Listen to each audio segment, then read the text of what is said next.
નમસ્કાર વિદ્યાર્થી મિત્રો, આજે આપણે સ્વાધ્યાય 3.2 નો દાખલો ચોથો ભણવાનો છે। તો ચોથા દાખલામાં આપણે આપેલું છે કે નીચેના પૈકી ક્યુ સુરેખ સમીકરણ યુગ્મ સુસંગત છે કે સુસંગત નથી તે આપણે જણાવવાનું છે। એટલે કે આપણે જે આગળના વિડીયોમાં જે દાખલા શીખ્યા હતા એ જ દાખલા છે, પણ સાથે નવું કંઈક આપેલું છે। એ નવું શું છે તો કે જો તે સુસંગત હોય તો સુસંગત ક્યારે હોય તો કે સમીકરણને ઉકેલ મળતા હોય તો જો ઉકેલ મળતા હોય તો આપણે એને ભૌમિતિક રીતે ઉકેલવાના છે, એટલે કે ઉકેલ મેળવવાના છે। ભૌમિતિક રીત એટલે આલેખની રીતે। તો આપણે સૌથી પહેલાં પહેલો દાખલો ગણીએ તો પહેલા દાખલામાં આપણે બે સમીકરણ આપેલા છે, એ સમીકરણને પહેલાં પ્રમાણિત સ્વરૂપમાં મેળવીએ અને a1 a2 એ રીતના બધા કિંમતો મેળવીએ છીએ। તો આપણે પહેલું સમીકરણ લઈએ x + y = 5, અને આપણે પ્રમાણિત સ્વરૂપમાં ફેરવીએ તો x + y - 5 = 0। આને આપણે કહી દઈએ છીએ સમીકરણ નંબર 1। હવે આ સમીકરણ 1 ઉપરથી આપણે એના મૂલ્યો લખીએ છીએ સહગુણકોના। તો કે પહેલો મૂલ્ય a1 1, b1 1, c1 -5। હવે a1 એટલે તો કે x નો સહગુણક, જે કાંઈ નથી એટલે આપણે 1 લઈએ છીએ। b1 એટલે y નો સહગુણક 1, અને c1 એટલે અચળ પદ જે આપણે -5 આપેલા છે। હવે આપણે બીજું સમીકરણ લખીએ 2x + 2y = 10। હવે આ સમીકરણ સૌથી પહેલા 2 વડે વિભાજ્ય છે, તો આપણે એ સમીકરણને થોડું ટૂંકું કરવા માટે આપણે એને 2 વડે ભાગી નાખીએ છીએ। તો જો આખા સમીકરણને આપણે 2 વડે ભાગીએ તો અહીંયા વધશે x, અહીંયા વધશે y અને બરાબર 5। અહીંયા આપી દી સમીકરણ નંબર 2 અને કારણ લખીએ તો કે 2 વડે ભાગતા। તો આપણે જોતા જ ખબર પડી જાય છે કે બંને સમીકરણ સમાન જ છે। તો આ બંને સમીકરણનો ઉકેલ શું મળશે તો કે જો બે સમીકરણ સમાન હોય તો એનો ઉકેલ અનંત મળે છે, અને અનંત મળશે તો એની રેખા કેવી હશે તો કે સંપાતી રેખા હશે। આપણે ખબર પડી જવી જોઈએ। આપણે હવે આગળ દાખલો ગણીએ તો આને આપણે પ્રમાણિત સ્વરૂપમાં ફેરવીએ છીએ। તો પ્રમાણિત સ્વરૂપમાં ફેરવવા માટે તો કે x + y - 5 = 0। આપણે આને 2 નંબરનું સમીકરણ આપી દઈએ છીએ પ્રમાણિત સ્વરૂપને। હવે આપણે આમાંથી a2 b2 અને c2 મેળવીએ છીએ બીજા સમીકરણ ઉપરથી। તો કે a2 = 1, b2 = 1 અને c2 = -5। ગુણોત્તર મેળવીએ ચાલો। a1/a2 = 1/1, b1/b2 = 1/1 અને c1/c2 એટલે -5/-5। જો આ બધી કિંમત ઉપર આપેલી જ છે એટલે હું સીધી જ લખી નાખું છું, અને અહીંયા છેદ ઉડી ગયા એટલે અહીંયા પણ વધશે 1/1। તો આપણે જોઈ શકીએ છીએ કે ત્રણેય ગુણોત્તર એક સરખા આવે છે। એટલે આપણે અહીં લખીએ કે અહીંયા a1/a2 = b1/b2 = c1/c2 હોવાથી આપેલા સમીકરણ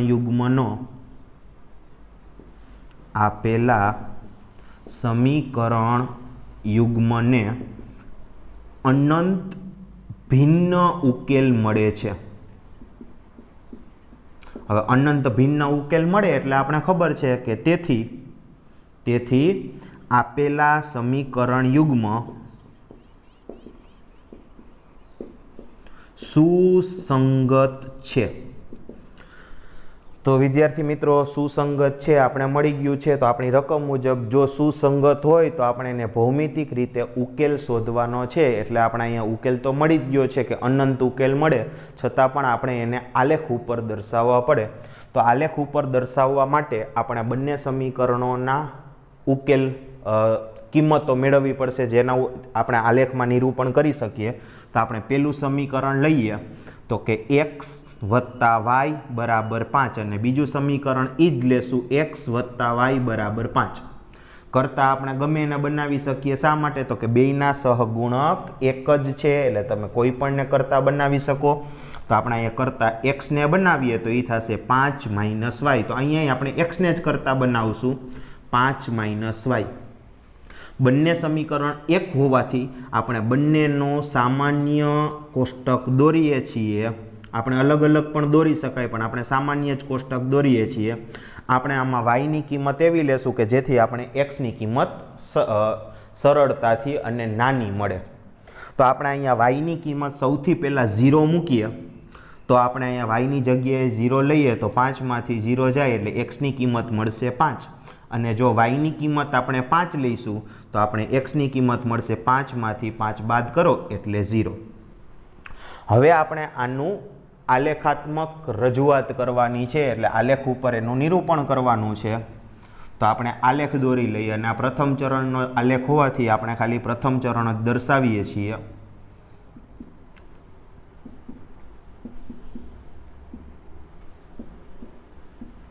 સૌથી પહેલા આપણે પ્રમાણ માપ લખીએ તો કે પ્રમાણ માપ x અક્ષ પર 1 સેમી બરાબર 1 એકમ અને y અક્ષ પર 1 સેમી બરાબર 1 એકમ. હવે આપણે બિંદુઓ નિરૂપણ કરીએ 1 2 3 4 5 6. એવી જ રીતે y અક્ષ ઉપર જે આપણે જરૂર છે એના કરતાં આપણે એક બિંદુ વધારે લખીએ છીએ અને ઋણ અક્ષ ઉપર ખાલી એક એક દર્શાવી દઈએ છીએ. હવે પહેલું બિંદુ લઈએ 5 0 એટલે કે જેનો y આમ 0 હોય એ બિંદુ x અક્ષ ઉપર હોય તો પહેલું બિંદુ આપણે અહીંયા મળ્યું 5 અને એનું નામ લખીએ 5 0. બીજું બિંદુ છે 0 5 તો કે જેનો x આમ 0 હોય એ બિંદુ y અક્ષ ઉપર હોય એટલે આપણે અહીંયા દર્શાવીએ છીએ 0 5 અને આ બેયને જોડતી આપણે રેખા દોરી દઈએ છીએ અને આ બંને રેખાઓ એક જ છે એટલે કે સમપાતી રેખા હોવાથી આપણે એક જ રેખા દોરીએ છીએ અને આ રેખા ઉપર આપણે સમીકરણ લખી નાખીએ તો બંને સમીકરણ એક જ છે એટલે x + y બરાબર 5. અને છેલ્લે આપણે એનો ઉકેલ લખવાનો છે તો કે બંને રેખા બંને સમીકરણ યુગ્મની રેખા સંપાતી હોવાથી અનંત ઉકેલ મળે છે.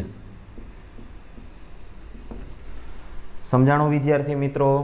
તો આટલું તો આપણે આગળ શીખી જ ગયા છીએ, ખાલી આપણે એનો આલેખ દોરવાનો છે જે પણ આપણે આગળ શીખી ગયા છીએ. આ ચોથા દાખલામાં ટોટલ 4 દાખલા આપેલા છે જેમાંથી હું 2 દાખલા કરાવું છું અત્યારે બોર્ડ ઉપર. આ પહેલો દાખલો મેં આખો તમને શીખવાડેલો છે, બીજો દાખલો શીખવાડું છું, ત્રીજો અને ચોથો દાખલો તમારે હોમવર્કમાં પ્રેક્ટિસમાં ગણવાનો રહેશે. બરાબર છે? એમાં ત્રીજો દાખલો છે એનો પણ આલેખ આવશે અને ચોથો દાખલો છે એનો આલેખ નહીં આવે. જેમાં જે રીતે આપણે આ બીજા દાખલા શીખીએ છીએ એના જેવો જ ચોથો દાખલો છે અને પહેલો દાખલો શીખીએ છીએ એના જેવો જ ત્રીજો દાખલો છે. એટલે તમારે ઘરે પ્રેક્ટિસ કરવાની છે પાઠ્યપુસ્તકમાંથી રકમ જોઈને. તો ચાલો આપણે બીજો દાખલો લઈએ. તો બીજા દાખલામાં આપણે પહેલું સમીકરણ મેળવીએ x - y બરાબર 8. એને પ્રમાણિત સ્વરૂપમાં ફેરવીએ તો x - y - 8 બરાબર 0. 8ને આ બાજુ લઈ જવાના છે. આને આપણે કહી દઈએ સમીકરણ 1. સમીકરણ 1 ઉપરથી આપણે શું મેળવવાનું છે તો કે a1 b1 અને c1. તો a1 એટલે x નો સહગુણક 1, b1 એટલે y નો સહગુણક -1 અને c1 એટલે અચળ પદ -8. હવે બીજું સમીકરણ લઈએ 3x - 3y બરાબર 16. આને પ્રમાણિત સ્વરૂપમાં ફેરવીએ તો કે 3x - 3y - 16 બરાબર 0. આ સમીકરણ નંબર 2. આના ઉપરથી આપણે શું મળે તો કે a2 b2 અને c2. તો ચાલો એ આપણે લખીએ તો કે a2 મળશે 3, પછી b2 મળશે -3 અને c2 મળશે -16. હવે સૌથી પહેલાં આપણે શું કરવાનું છે તો કે ગુણોત્તર મેળવવાના છે. તો ચાલો પહેલો ગુણોત્તર લઈએ a1/a2 1/3, b1/b2 -1/-3. તો અંશ અને છેદ બંનેમાં ઋણ નિશાની હોવાથી જો બંનેમાં છે એકમાં નથી, ખાલી અંશમાં કે ખાલી છેદમાં, એકમાં જ ઋણ નિશાની હોય તો તમે ન કાઢી શકો. અહીંયા બે અંશ અને છેદમાં ઋણ નિશાની હોવાથી એ નીકળી જાય છે અને એ થઈ જાય છે 1/3. કેમ તો કે -1 નો -1 આરે તમે છેદ ઉડાડો અથવા એમ કહી શકાય ગુણાકાર કરી દીધો છે તો એ નિશાની નીકળી જાય છે।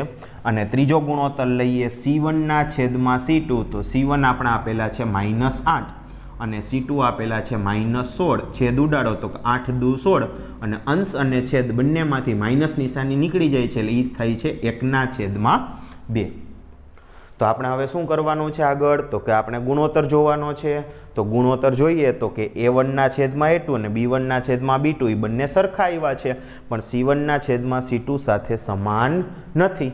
તો આપણે અહીંયા લખીએ તો કે અહીંયા A1/A2 બરાબર B1/B2 છે, પણ નોટ ઇક્વલ ટુ C1/C2 એની સાથે સમાન નથી।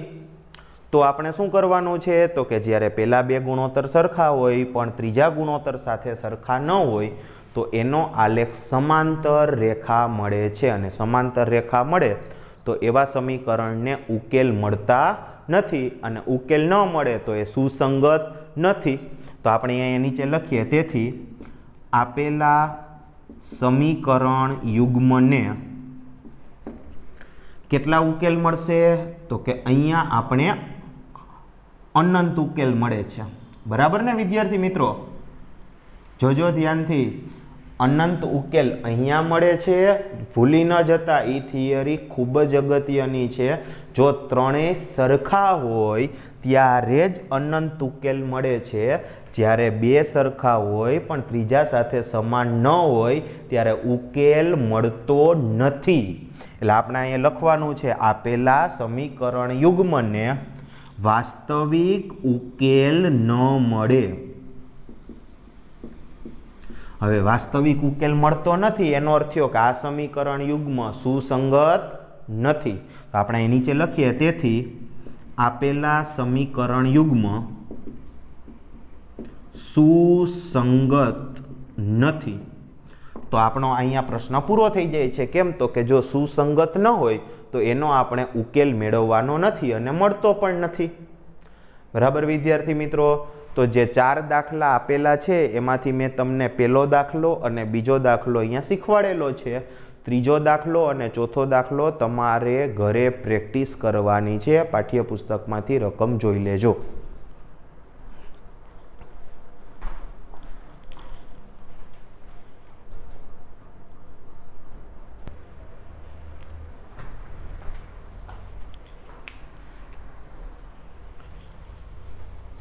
તો વિદ્યાર્થી મિત્રો, આપણે એના પછીનો જ દાખલો ભણીએ છીએ, દાખલા નંબર 5 સ્વાધ્યાય 3.2। તો સૌથી પહેલાં આપણે એની રકમ વાંચીએ કે એક લંબચોરસ બગીચાની અર્ધ પરિમિતિ એટલે કે અડધી પરિમિતિ 36 મીટર છે। આપણે આટલું પહેલું વાક્ય રાખીએ છીએ કે એક બગીચો છે જે લંબચોરસ આકારનો છે અને એની અર્ધ પરિમિતિ 36 મીટર છે। હવે લંબચોરસ બગીચો હોય તો એને બે જ માપ હોય, લંબાઈ અને પહોળાઈ। તો આગળ એની સરખામણી આપી છે કે તથા તેની લંબાઈ એ તેની પહોળાઈ કરતાં 4 મીટર વધુ છે, તો બગીચાની બાજુઓના માપ શોધો। હવે જો એમાં કાઉન્સમાં એવું નથી લખેલું રકમમાં, ટેક્સ્ટબુકમાં, કે ભૌમિતિક રીતે, ભૌમિતિક એટલે આલેખની રીતે। તો જો પરીક્ષામાં આ દાખલો પૂછાણો અને એમાં કોઈ પ્રકારની ચોખવટ કરેલી ના હોય કે આ દાખલો કેમ ગણવાનો છે, તો તમે કોઈ પણ રીતે ઉકેલ મેળવી શકો। કોઈ પણ રીતે એટલે તો કે હજી આપણે આગળ જેમ જેમ ચેપ્ટર ભણશું એમ ઉકેલ માટેની આદેશની રીત, લોપની રીત, ચોકડી ગુણાકારની રીત એ બધી આપણે શીખવાની છે। તો આપણે એ રીતે પણ આનો ઉકેલ મેળવી શકીએ જો પરીક્ષામાં કોઈ પણ પ્રકારની ચોખવટ કર્યા વગર પૂછાય તો। પણ માની લ્યો કે પેપર સેટર આપણને એમ પૂછે કે ભાઈ આ દાખલો આપણે ભૌમિતિક રીતે જ ઉકેલવાનો છે, તો આપણે ફરજિયાત આલેખનો ઉપયોગ કરીને જ આ દાખલાનો ઉકેલ શોધવો પડે। એટલે આપણે આ સ્વાધ્યાય મુજબ આપણે ભૌમિતિક રીતે જ ઉકેલ મેળવીએ છીએ। તો સૌથી પહેલાં તો આપણે શું કરવું પડશે, તો કે સમીકરણ બનાવવા પડશે। તો એ સમીકરણ બનાવવા માટે બંને ચલ ધારવા પડશે। તો આપણે ધારી લઈએ, તો કે ધારો કે લંબચોરસ બગીચાની લંબાઈ x મીટર અને પહોળાઈ y મીટર છે। આપણે લંબચોરસ બગીચાની લંબાઈ અને પહોળાઈ ધારી લીધેલ છે। હવે આપણે પહેલું સમીકરણ બનાવવા માટે કયો પોઈન્ટનો ઉપયોગ કરશું? તો કે પહેલા જ પોઈન્ટનો, કે લંબચોરસ બગીચાની અર્ધ પરિમિતિ એ આપણે 36 મીટર આપેલ છે. લંબચોરસ બગીચાની અર્ધ પરિમિતિ કેટલી છે? 36 મીટર. તો લંબચોરસ બગીચાની કે કોઈ પણ લંબચોરસ હોય એની પરિમિતિનું સૂત્ર શું છે? તો કે 2 કૌંસમાં લંબાઈ વત્તા પહોળાઈ. તો અહીંયા આપણે શું કરવાનું થશે? તો કે અડધી પરિમિતિ હોય તો એ આખી પરિમિતિના અડધા કરવા પડશે. તો આપણે જે સૂત્ર બોલીએ છીએ 2 કૌંસમાં લંબાઈ વત્તા પહોળાઈ, તો એના અડધા કરો તો આગળ જે આપણે 2 સામાન્ય લઈએ છીએ એ નીકળી જાય. તો અર્ધ પરિમિતિનું સૂત્ર ખાલી શું થઈ જાય? તો કે તેથી લંબાઈ વત્તા પહોળાઈ, આ અર્ધ પરિમિતિનું સૂત્ર એ આપણે આપેલી છે 36 મીટર. હવે એની કિંમત મૂકીએ. લંબાઈ એટલે x અને પહોળાઈ એટલે y ને એના બરાબર 36, અને આપણે આને કહી દઈએ છીએ સમીકરણ નંબર 1. અહીંયા આપણે પ્રમાણિત સ્વરૂપમાં નથી ફેરવતા. શા માટે નથી ફેરવતા? તો કે અહીંયા આપણે સમીકરણ મેળવવો એમ નથી કીધેલું. અહીંયા આપણે એનો સીધો ઉકેલ મેળવવાનો છે, એટલે આપણે સમીકરણ કોઈ પણ સ્વરૂપે રાખી શકીએ છીએ. હવે આપણે બીજું સમીકરણ મેળવવા માટે આપણે બીજા પોઈન્ટનો ઉપયોગ કરીએ, તો કે બગીચાની લંબાઈ એ તેની પહોળાઈ કરતા 4 મીટર વધુ છે. તો આપણે x ની ને y ની સરખામણી કરવી પડે. તો કે લંબચોરસની લંબાઈ એટલે x, એ તેની પહોળાઈ કરતા એટલે y કરતા આ 4 મીટર વધુ છે. તો આપણે આ બાજુ 4 ઉમેરવા પડે તો જ આ સમીકરણ સમતોલિત થાય. જો ખાસ જોજો, x છે એ y કરતા મોટા છે. આના માટે હું તમને ઉદાહરણ આપું છું, ધ્યાનથી સમજજો અને આપણે યાદ રાખવાનું છે જેથી કરીને ભવિષ્યમાં ક્યારેય ભૂલ ન પડે. આપણે કોઈ શાકભાજીવાળા પાસે બટેટા લેવા ગયા, આપણે 1 કિલો બટેટા લેવા છે અને શાકભાજીવાળાએ એમ કીધું કે તમે તમારી જાતે બટેટા તમારે જોઈએ એવા તમે પસંદ કરી લ્યો. એટલે આપણે બટેટાના ઢગલામાંથી આપણે ગઈમાં એવા આપણે એક ટોપરી ભરીને બટેટા પસંદ કરી લીધા.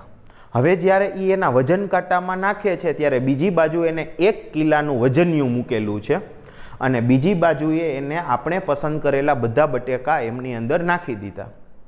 તો બન્યું એવું કે બટેટા ઝાઝા હોવાથી એ બાજુનો વજન કાંટો છે એ નીચે બેસી ગયો અને 1 કિલાનું જે વજનિયું હતું એ ઉપર આવી ગયું.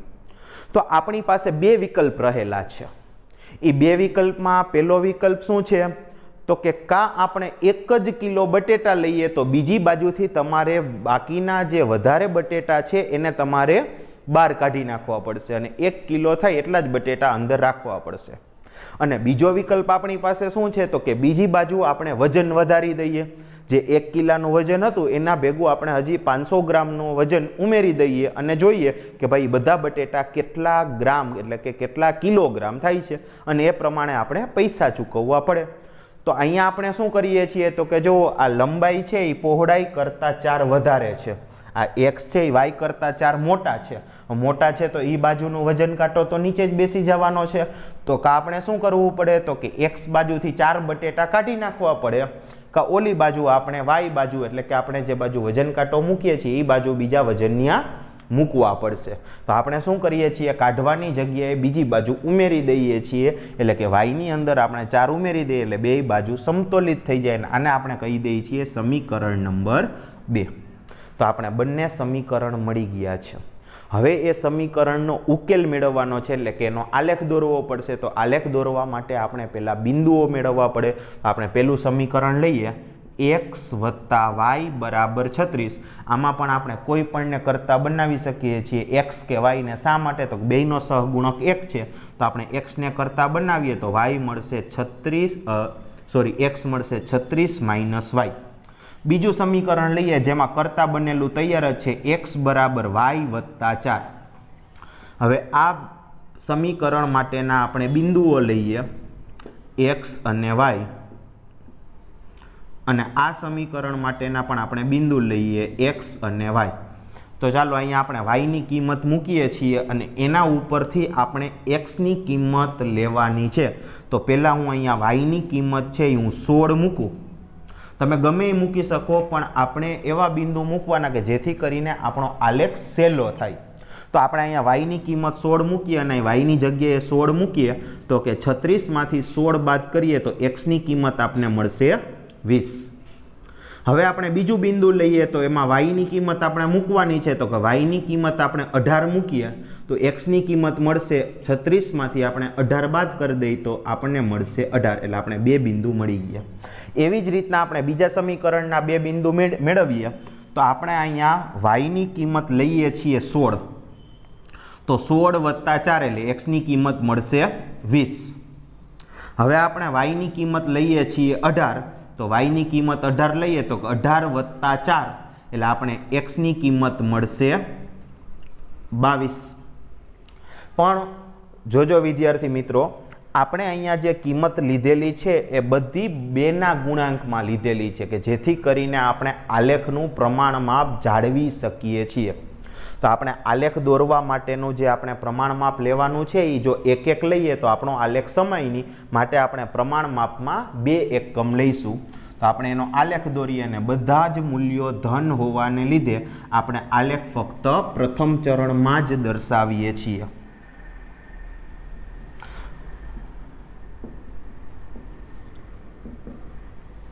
સૌથી પહેલા આપણે પ્રમાણ માપ લખીએ તો કે પ્રમાણ માપ x અક્ષ પર 1 સેમી બરાબર 2 એકમ અને y અક્ષ પર 1 સેમી બરાબર 2 એકમ। પણ અહીંયા આપણે એકમ આપેલો છે એટલે આપણે એકમની જગ્યાએ લખીએ 2 મીટર, કારણ કે એકમ આપણે અહીંયા મીટરમાં જ આપેલો છે।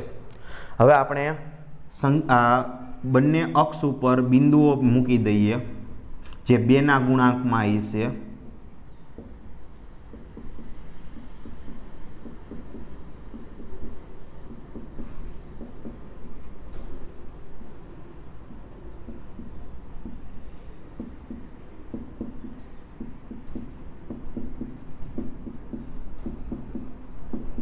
તો ચાલો આપણે પહેલા સમીકરણનો આલેખ દોરીએ તો પહેલું બિંદુ છે 20 x ઉપર અને y ઉપર 16, x ઉપર 20 અને y ઉપર આપણે 16 મેળવીએ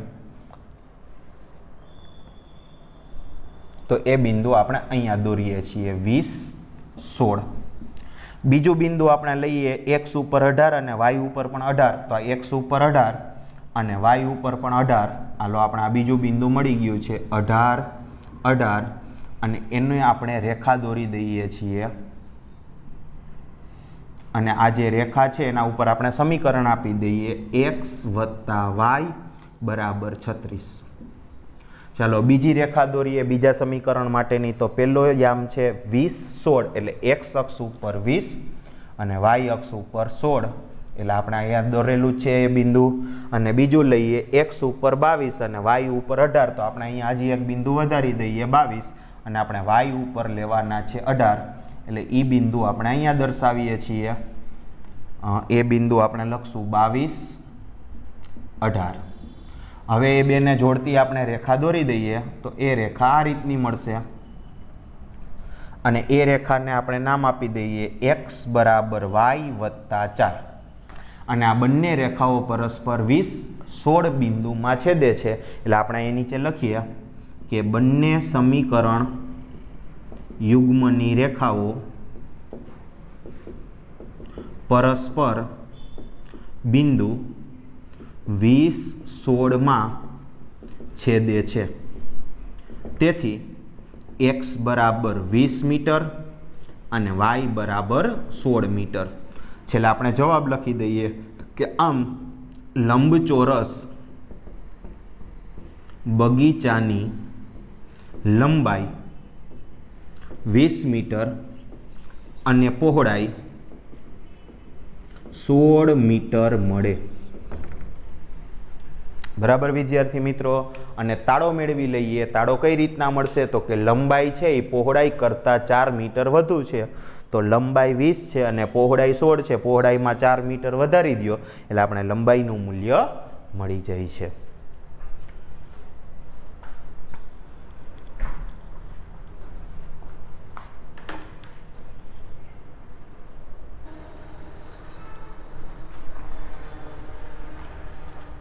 તો વિદ્યાર્થી મિત્રો, આપણે સ્વાધ્યાય 3.2માં 5 દાખલા સુધી શીખી ગયા છીએ. હવે જે છઠ્ઠો અને 7મો દાખલો છે એ જ્યારે તમારી સ્કૂલ ચાલુ થશે અને આપણે જ્યારે લાઈવ ક્લાસમાં ભણતા હશું ત્યારે આપણે એ શીખીશું. કારણ કે 7મો દાખલો છે એ આલેખનો દાખલો છે, જેમાં ગ્રાફ પેપરનો ઉપયોગ કરીને જ દોરવો પડે. જે તમારી ઘરે અત્યારે હોય અથવા ન પણ હોય તો એ ત્યારે જ આપણે શીખશું. અને છઠ્ઠો દાખલો પણ તેના જેવો જ છે. એટલે હવે આપણે આવતા લેક્ચરથી, એટલે કે નેક્સ્ટ વિડીયો લેક્ચરથી આપણે બેઝિક રીત, દ્વિચલ સુરેખ સમીકરણ યુગ્મના ઉકેલ માટેની બેઝિક રીતો, એટલે કે આદેશની રીત, લોપની રીત અને ચોકડી ગુણાકારની રીત વિશે શીખવાનું છે. બરાબર વિદ્યાર્થી મિત્રો?